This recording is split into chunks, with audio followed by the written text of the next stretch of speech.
Jadi yang kedua tadi menjaga sholat tarawih berjamaah. Sebab apa tadi kata Nabi?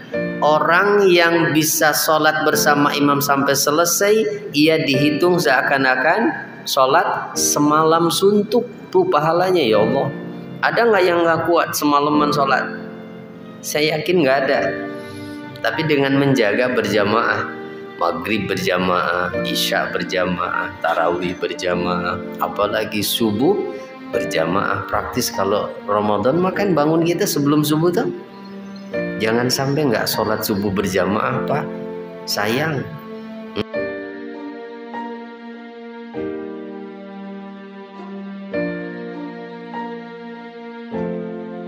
Assalamualaikum warahmatullahi wabarakatuh.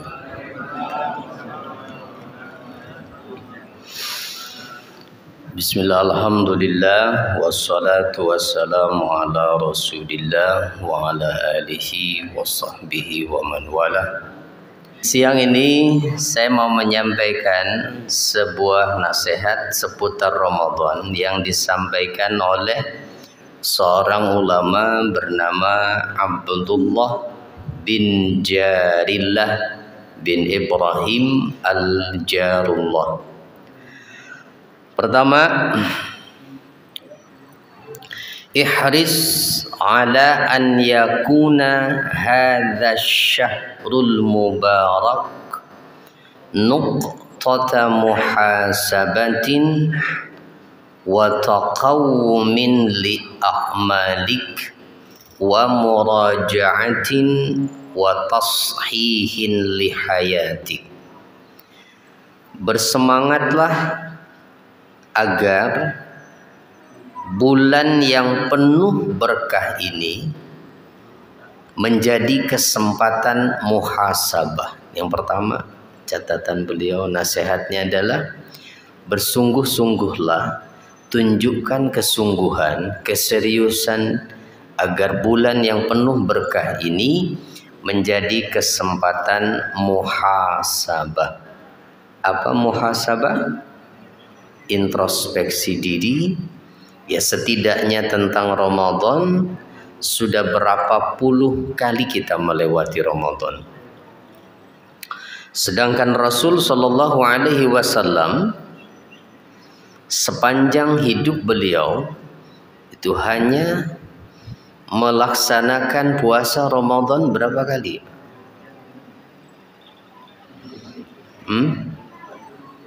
Berapa kali Rasulullah melaksanakan puasa Ramadan? Kapan puasa Ramadan mulai diwajibkan?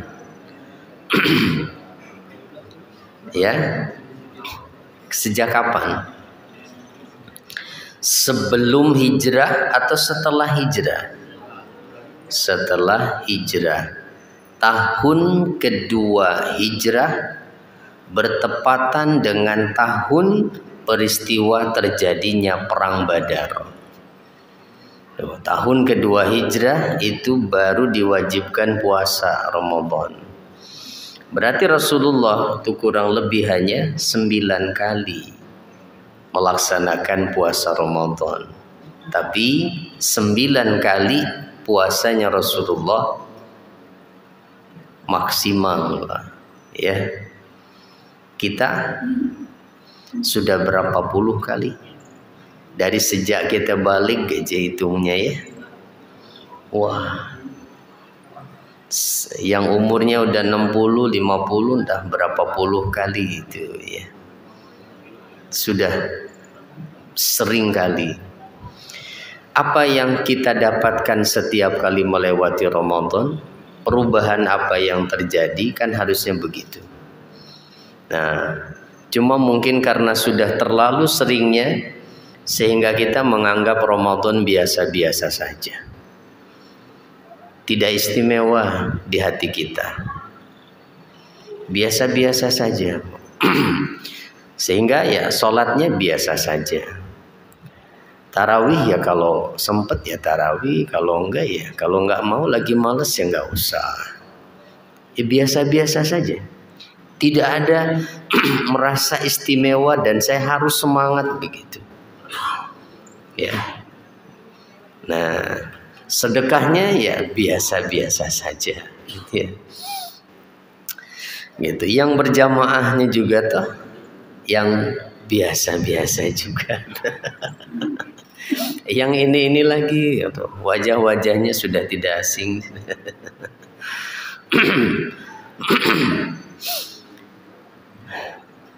Nah, ini yang pertama. Kemudian juga jadikan kesempatan untuk meluruskan amal, murajaah, melihat kembali apa yang sudah kita lalui untuk memperbaiki hidupmu. Wa tashihin lihayatika, untuk memperbaiki hidupmu. Maknanya memperbaiki hidup adalah memperbaiki keadaan akhirat.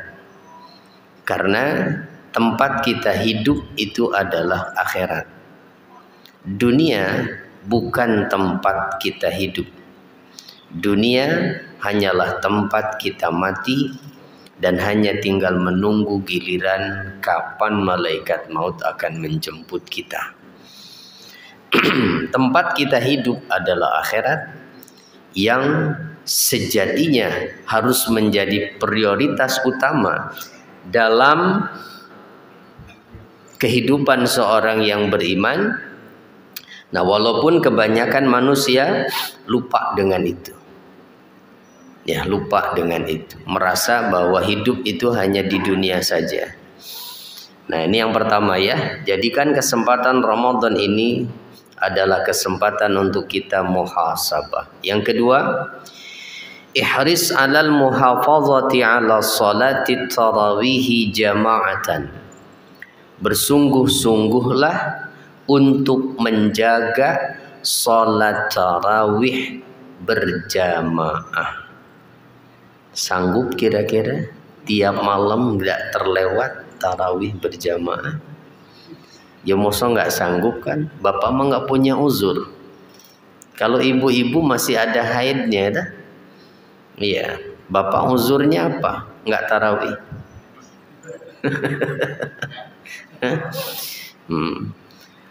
Kalau nggak malas, kekenyangan, malas keluar gitu. Kenapa? Bukan tidak ada alasan.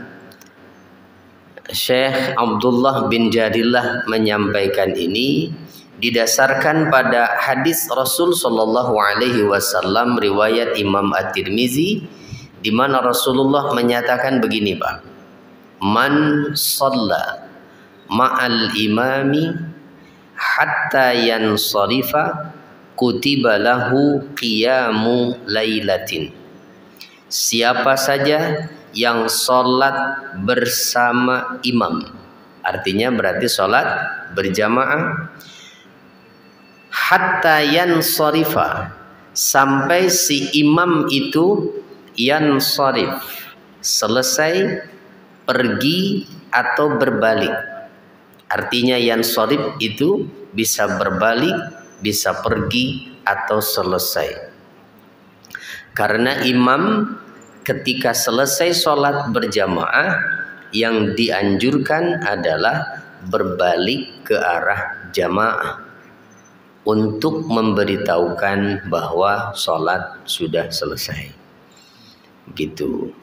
Nah, maka karena ada batasan ini, para ulama kemudian mengatakan tentang hadis ini, Pak, bahwa wa hadas sawabu la yanaluhu illa man shalla ma'al imami hatta yantahiya minas salati kulliha.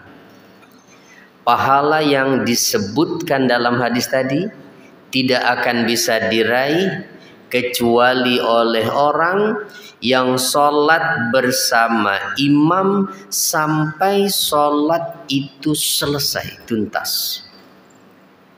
Fa amma man iktasara bi ba'di sholati summan sarafa la yastahiqqu hadas thawabal mau'uda bihi fi hadal hadis. Adapun orang yang membatasi hanya ikut sholat sebahagian rokaat saja,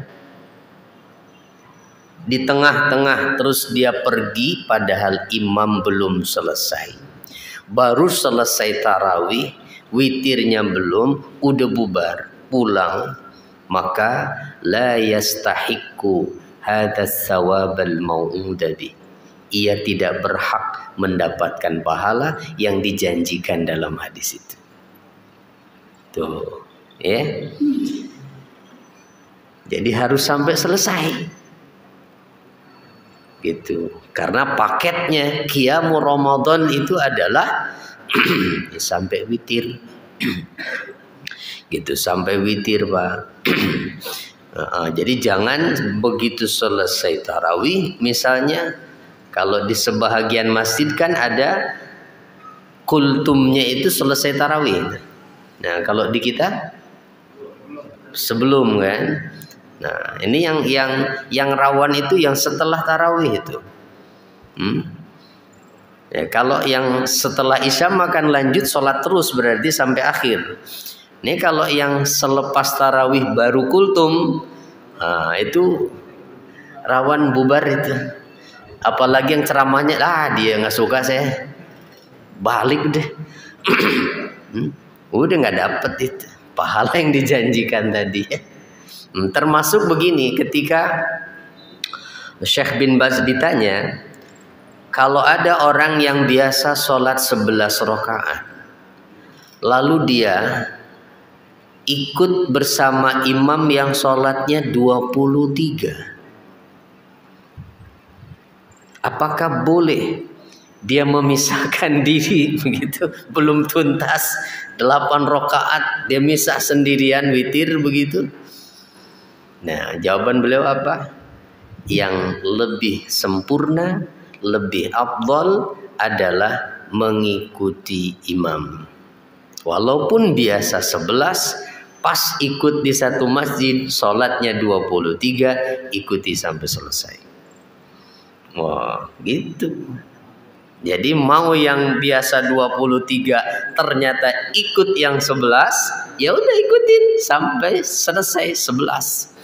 Yang biasa 11, misalnya mampir di jalan bapak tuh pulang kerja tarawih dulu, nggak taunya 23 itu rakaatnya. Ya, sudah ikuti sampai selesai gitu. Jangan kabur duluan, dah 8 saya pulang dah. Itu tetap yang lebih utama mengikuti sampai selesai ya.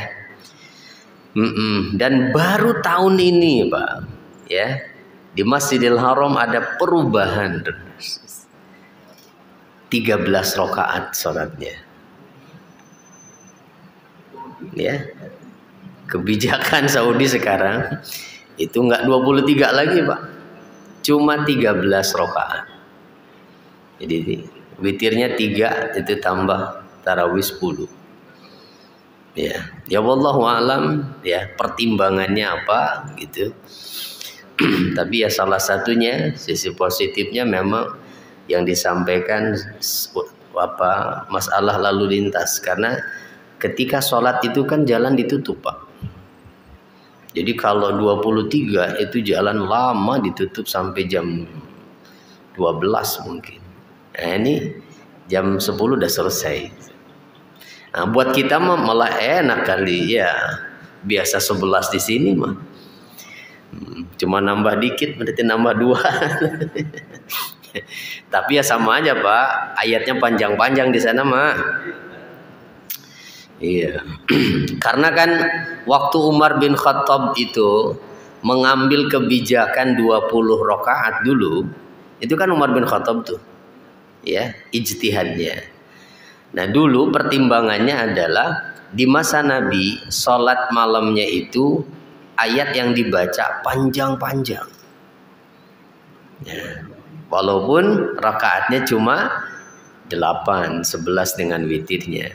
Nah, di zaman Umar kalau memilih ayat yang panjang-panjang khawatir berat bagi jamaah, maka kompensasinya ditambah rakaatnya jadi 20, suratnya yang pendek-pendek.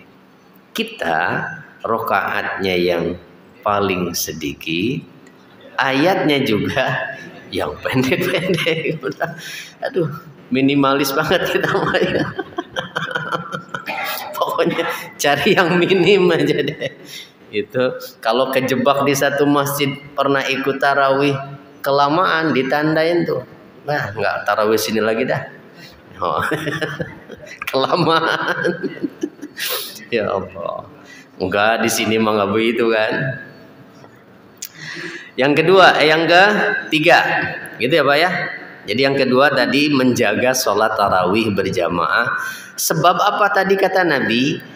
Orang yang bisa sholat bersama imam sampai selesai, ia dihitung seakan-akan sholat semalam suntuk. Tuh pahalanya ya Allah. Ada nggak yang nggak kuat semalaman sholat? Saya yakin nggak ada. Tapi dengan menjaga berjamaah, maghrib berjamaah, isya berjamaah, tarawih berjamaah, apalagi subuh berjamaah. Praktis kalau Ramadan makan bangun kita sebelum subuh tuh. Jangan sampai nggak sholat subuh berjamaah Pak. Sayang. Udah lama-lama bangun dari sebelum subuh maka sholatnya sendiri. Ya lebih parah lagi bangun cuma untuk sahur. Selesai sahur tidur lagi. Terus ada yang begitu nggak kira-kira? Nggak ada lah di sini mah. Ya masa ada? Di sini nggak ada. Ya insya Allah. Yang ketiga, i'tabir bimudiyyiz zamani wa tatabu'il ahwali ala inqidha'il umri. Ambillah pelajaran dengan berlalunya waktu dan berubahnya keadaan. Tatabu itu silih berganti atau berturut-turutnya keadaan, bisa juga artinya perubahan. Ya, ambillah pelajaran dari berlalunya masa dan berubahnya keadaan. Mengambil pelajaran tentang apa? Tentang akan berakhirnya umurmu. Ya, Ramadan tahun lalu kan perasaan belum lama ya. Yang masih ada pembatasan-pembatasan saat itu ya. Nah, sekarang udah masuk lagi Ramadan. Alhamdulillah gitu. Sudah tidak seperti dulu, walaupun ya kita juga dikejutkan tuh dengan kebijakan baru, larangan buka bersama. Ada-ada aja deh kalau umat Islam ya. Padahal konser mau boleh deh. Itu konser musik boleh Pak. Giliran buka bersama, aduh, kapan gantinya ya? Udah nggak sabar. Ya Allah ya Rabbi. Ya ada-ada aja begitu. Yang menuntut kita untuk sabar. Ya nggak apa-apa sih kalau buat kita mah lebih irit kan, nggak ada buka bersama ya.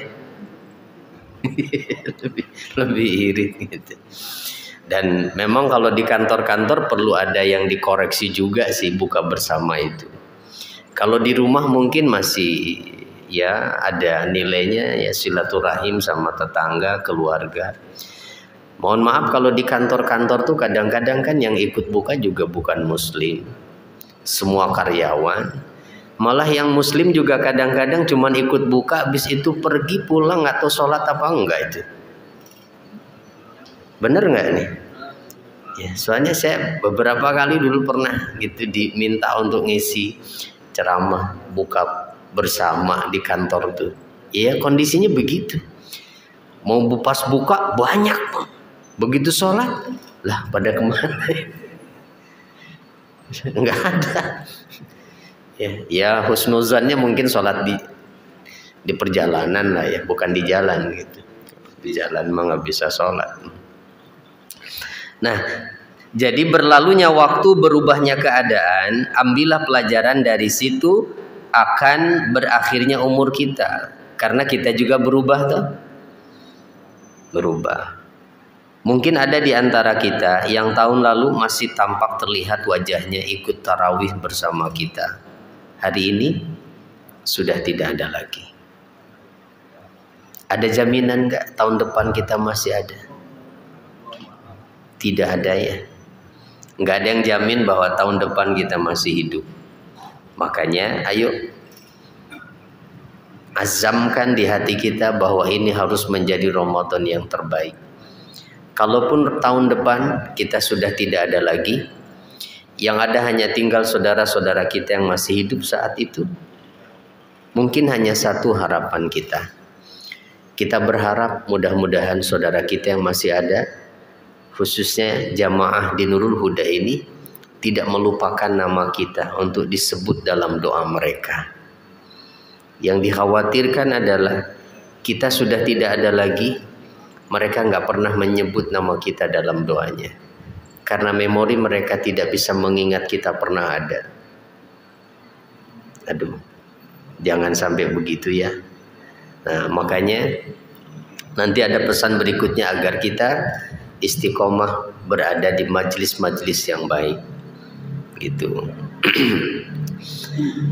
Lalu yang keempat, inna hadha syahra huwa syahru ibadatin wa amal wa laisa naumin wa kasal. Perhatikan nih Pak, pesan yang keempat. Bulan ini adalah bulannya ibadah dan amal, bukan bulannya tidur dan bermalas-malasan, kata beliau. Ya. Jadi jangan sampai dengan alasan puasa, yang kerja karyawan waktu istirahat penuh sih, isi masjid, selesai sholat tidur. Iya. Jadi seolah menjadi alasan lagi puasa. Apalagi ditambah pakai dalil lagi. Tidurnya orang puasa ibadah katanya. Jadi ibadahnya tidur saja. Ya memang tidak ada salahnya. Bahkan tidur seharian pun tidak akan membatalkan puasa, Pak. Dari subuh tidur, bangun-bangun maghrib, sah puasanya. Cuman makruh. Lewat berarti itu sholat. Ini harus diqadha dia. Nah, jangan Pak, jangan menunjukkan kemalasan, dan jangan hanya mengisi waktu hanya dengan tidur. Walaupun bawaannya ngantuk pengen tidur. Apalagi kalau sudah mulai baca Quran, baru satu halaman udah sepet matanya itu udah. Ya. Aduh. Jadi katanya setan diikat ya. Tapi masih tetap aja tuh kayaknya. Jadi sebenarnya diikat apa enggak itu setannya ya?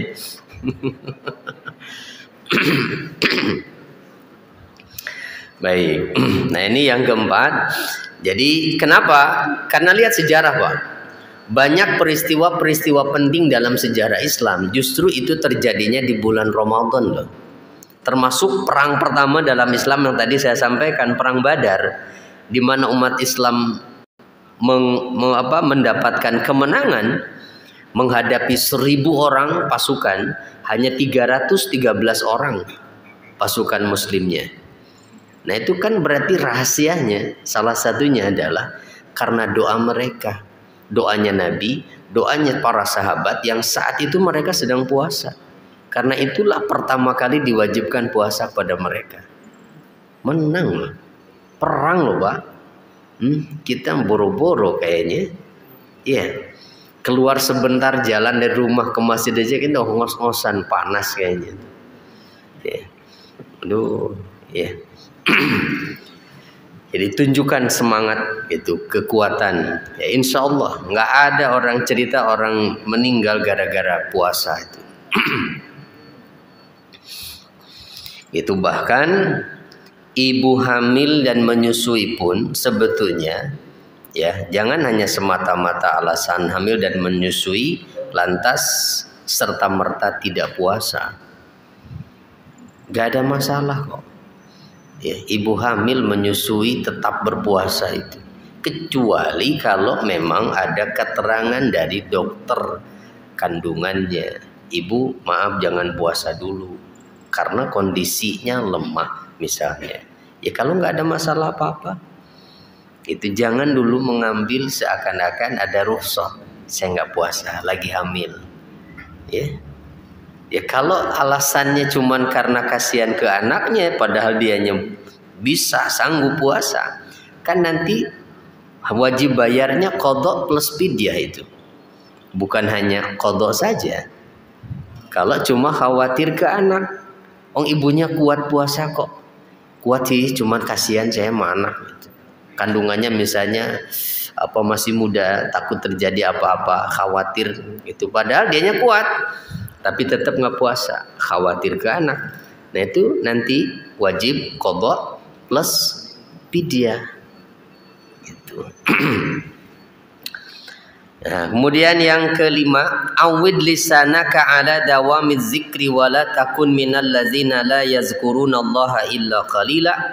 Biasakanlah lisanmu untuk dawam berzikir. Jangan engkau termasuk orang yang tidak mengingat Allah kecuali hanya sedikit, dan itu adalah sifatnya orang munafik.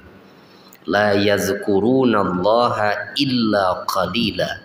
Mereka tidak mengingat Allah kecuali hanya sedikit saja. Merasa tidak perlu untuk mengingat Allah. Itu. Mungkin ba'da sholat pun terpaksa kadang-kadang. Nggak enak. Gitu. Yang lain belum pada pulang. Masa salam langsung pulang saya. Duduk dulu bentar lah. Itu. Menghargai yang lain. Gitu. Walaupun diem aja nggak zikir kadang-kadang. Itu ngelamun aja. Ya jangan begitulah Pak ya. Itu kebangetan banget sih jadi orang mukmin tuh, sampai zikir ba'da sholat nggak hafal begitu. Ya paling nggak, kalaupun nggak hafal yang panjang-panjangnya ya istighfar 3 kali, tambah subhanallah 33, alhamdulillah 33, Allahu akbar 33, sempurnakan dengan la ilaha illallah wahdahu la syarikalah jadi 100. Itu baru doa gitu. Di luar itu, zikir apa yang sudah jadi wirid kita? Kalau belum ada, ayo latihan di Ramadan ini. Biasakan berzikir ya.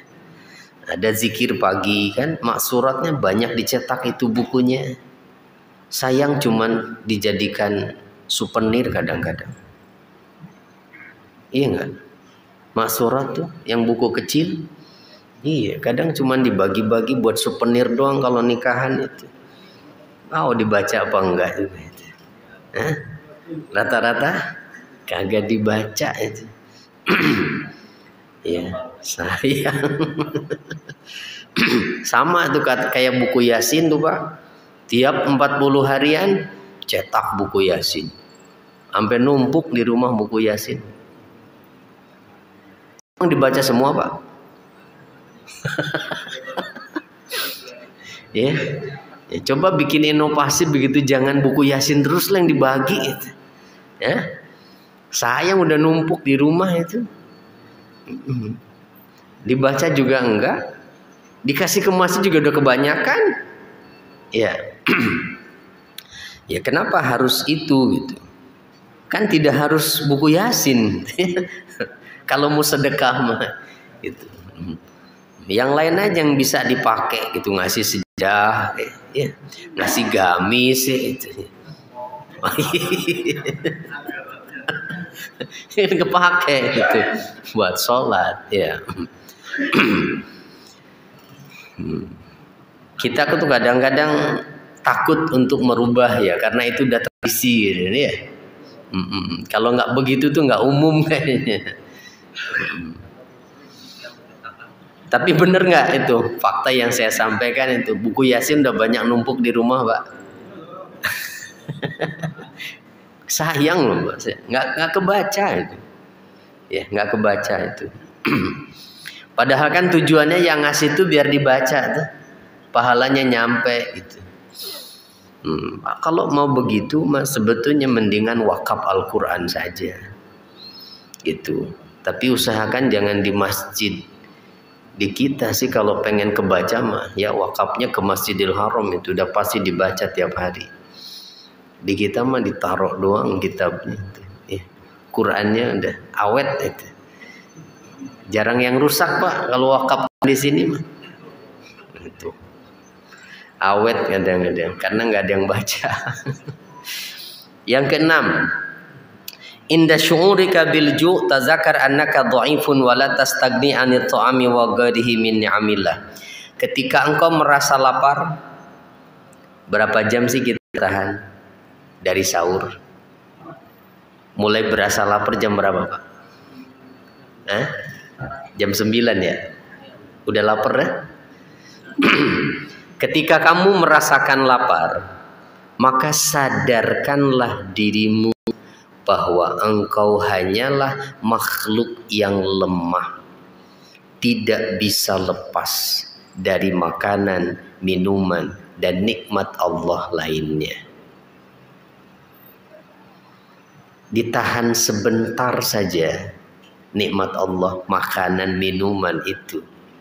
Kadang kita nggak kuat, ya, nggak bisa. Kita sangat tergantung dengan nikmat dari Allah itu. Kita ini hanya makhluk, bukan robot, ya, yang tenaganya dengan dicas gitu kayak HP. Tapi kita butuh makan, butuh minum, ya.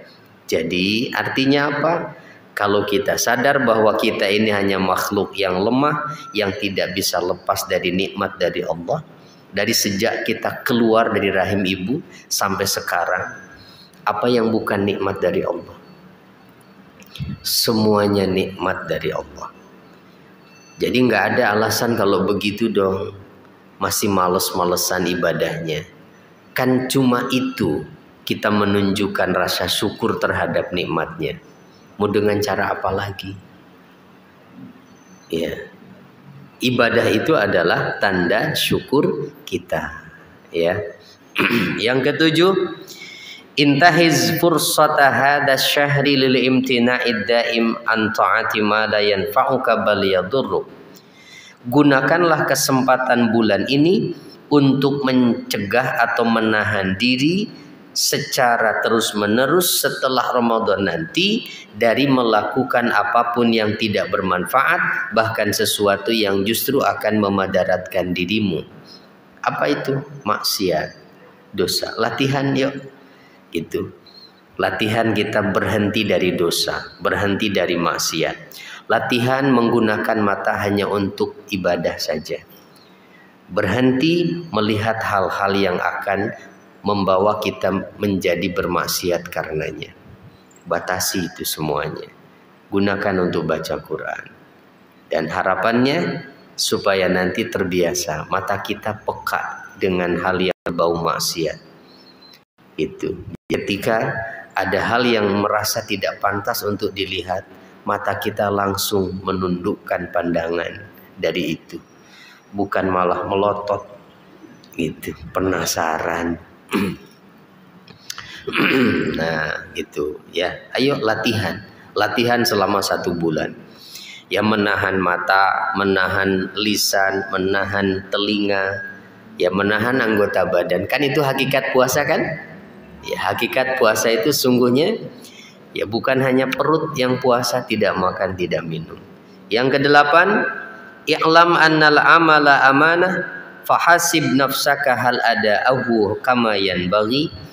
Ketahuilah bahwa amal ibadah itu adalah amanah, maka hisablah dirimu apakah melaksanakan ibadah itu sudah sesuai dengan yang semestinya atau belum. Maka Imam Al-Ghazali menjadikan syarat batin dari 6 poin yang beliau sebutkan. Salah satu di antaranya yang terakhir beliau sebutkan adalah hendaknya hati orang yang berpuasa setelah ia berbuka dalam keadaan harap dan cemas, karena ia tidak tahu apakah puasanya diterima atau tidak. Jadi harusnya begitu kita berbuka itu di hati kita ada kekhawatiran, ya Allah, puasa saya diterima apa enggak ya. Kalau merasa ada yang kurang, ya Allah, hari ini saya belum sempat baca Quran. Ya Allah, hari ini tadi saya masih sempat ngomongin orang, besok tidak lagi. Begitu. Kalau berpikir puasa saya kira-kira hari ini pantas nggak diterima. Ya, jadi selesai berbuka itu harusnya begitu, bukan hanya menghitung hari, 3 hari, tinggal sisa berapa hari. Nah, iya ngitung THR-nya kapan. Yang ke-9, sari ila talabil afwi mimman zalamtah qabla an ya'khudha min hasanatik. Bersegeralah meminta maaf kepada orang-orang yang pernah engkau zolimi, sebelum nanti di akhirat dia akan mengambil kebaikan-kebaikanmu. Mumpung masih di dunia, Pak, kita nggak harus nebus dengan pahala, tinggal datang minta maaf saja, maka selesai urusannya. Tapi kalau kita nggak mau minta maaf pada orang yang pernah kita bersalah, nanti akan ditagih di akhirat. Dan nggak bisa lagi dengan meminta maaf. Cara menebusnya bagaimana? Kalau kita punya pahala kebaikan, diambil buat orang itu. Kalau sudah habis kebaikan kita, dosa orang-orang yang menuntut kita dipindah jadi dosa kita. Nah kan rugi itu begitu, ya. Jadi nggak usah nunggu lebaran, takut nggak nyampe umurnya. Gitu. Buru-buru sekarang kalau merasa punya salah, ya minta maaf pada siapapun. Ke-10, ihris ala an tufattira shaiman fayasiru laka mislu ajri. Bersemangatlah untuk memberi makan orang yang berpuasa untuk berbuka, karena engkau akan dapatkan pahala sepertinya. Itu kan? Ngasih makan atau minum 1 orang berarti dapat pahala 1 orang. Ngasih makan 2 orang dapat pahala 2 orang. Nggak usah nunggu kaya, Pak. Saya belum kaya, belum bisa begitu. Siapa bilang? Kan nggak harus 1 dus ngasih air mineral, toh kan? 1 gelas diterima nggak? Ada nggak panitia di sini misalnya begitu, yang ngasih sedekah 1 gelas mineral ditolak? Ya? Mendingan enggak sekalian, ngapain 1 itu? Enggak, jangan begitu ya. Dan nggak usah lapor panitia lah, cuman kalau ngasih cuman 1 gelas mah. Itu ya. Beli aja di warung, simpan di sini. Harapannya nanti maghrib ada yang minum, kebagian kita pahalanya. Walaupun nggak disebut namanya. Ya, tapi kan Allah tahu gelas itu punya siapa. Gitu. Lebih rahasia malah daripada yang disebut namanya ya. Oh, tuh air mineral tadi itu dari saya, tuh dari saya. Tuh. Bisa habis itu pahalanya yang begitu mah. Lalu terakhir, ibta'id an julasa isu wahris ala musahabatil akhyaris salihin. Berusahalah untuk menjauhi teman-teman yang buruk dan bersemangatlah bersahabat dengan orang-orang baik. Ayo, itu di Ramadan ini kita berlatih. Kalau kemarin kita berada di komunitas kurang baik, di lingkungan kurang baik, ayo kita cari lingkungan yang baik. Karena lingkungannya juga menentukan, Pak. Sahabat itu menentukan. Tidak boleh sembarang orang kita jadikan sahabat. Kenapa? Karena nanti di akhirat siapapun kita, saat nanti dibangkitkan kembali dan dikumpulkan oleh Allah, dengan siapa kita berharap dikumpulkan nanti oleh Allah? Apakah dengan orang-orang baik yang adanya di sorga, atau dengan orang-orang buruk yang tempatnya di neraka? Kira-kira harapan kita maunya dikumpulkan dengan siapa? Ya dengan orang-orang baik tuh. Biar sebejat apapun kelakuan manusia, kalau ditanya nanti mau dikumpulkan dengan siapa, ya pasti jawabnya pengen deket Nabi gitu, ada di sorga. Masalahnya nanti di akhirat kita sudah tidak punya kesempatan untuk memilih. Kita hanya menerima keputusan dari Allah. Apakah menurut Allah kita ini termasuk orang yang layak ditempatkan dan dikumpulkan bersama orang-orang baik yang berada di surga, atau justru menurut Allah kita ini orang yang pantas dikumpulkan bersama mereka yang ada di neraka? Nauzubillah. Kesempatan memilihnya kapan? Sekarang. Maka biasakan ya. Biasakan duduk bersama orang-orang baik, majelis-majelis yang baik. Walaupun mungkin pertama-tama kita merasa tidak nyaman, belum terbiasa, kayak orang yang baru pertama kali masuk masjid gitu. Berasa diperhatikan, berasa banyak yang lihat gitu. Padahal mah nggak ada satupun juga. Orang nggak kenal ya. Tapi terus ya biasakan supaya kita merasa betah berada dekat dengan orang-orang baik. Kenapa? Karena yang bisa memberikan syafaat nanti di akhirat bukan hanya Nabi, tapi juga adalah orang-orang soleh, Pak. Kalau kita dekat sama orang-orang soleh, nanti ketika mereka kehilangan kita di akhirat nanti, ya Allah, si fulan itu saudara saya, dulu bareng kami mereka sholat, dia puasa, dia zakat. Kata Allah, silahkan kalian cari ke dalam neraka orang-orang yang kalian kenal, keluarkan mereka. Diizinkan oleh Allah, Pak, orang-orang baik, orang-orang soleh itu untuk mencari orang-orangnya yang dia kenal, yang dulu pernah bersama-sama dengannya. Tuh, gitu. Ya. Makanya kalau nanti di akhirat bapak-bapak nggak nemu saya, ya. Jadi tolong jangan sampai lupa, cari nanti ya. Gitu. Gitu. Ya siapa tahu kan kita nggak tahu nasibnya ya. Nggak mentang-mentang ustadz terus paling depan di surga, belum tentu loh. Ya, karena tuntutannya lebih banyak gitu. Jadi dai itu kan harus jadi contoh buat yang lain. Nah makanya tolong nanti kalau seandainya nggak nemu saya ya, bapak-bapak jadi saksi kalau saya pernah ada di Nurul Huda ini. Insya Allah mudah-mudahan tambah banyak teman kita ya. Baik, itu saja, mudah-mudahan bermanfaat apa yang disampaikan siang hari ini. Mohon maaf bila ada hal yang kurang berkenan. Insya Allah kita ketemu lagi Sabtu yang akan datang. Tapi kalau di sini tiap hari ada ya. Alhamdulillah. Makanya nggak usah jauh-jauh Pak ya dari Nurul Huda itu. Nggak apa-apa, nggak usah pindah rumahnya Pak. Gitu. Yang paling jauh insya Allah paling gede pahalanya. Tuh, langkah kakinya paling banyak. Itu kalau perlu pulangnya cari jalan lain Pak, muter lagi.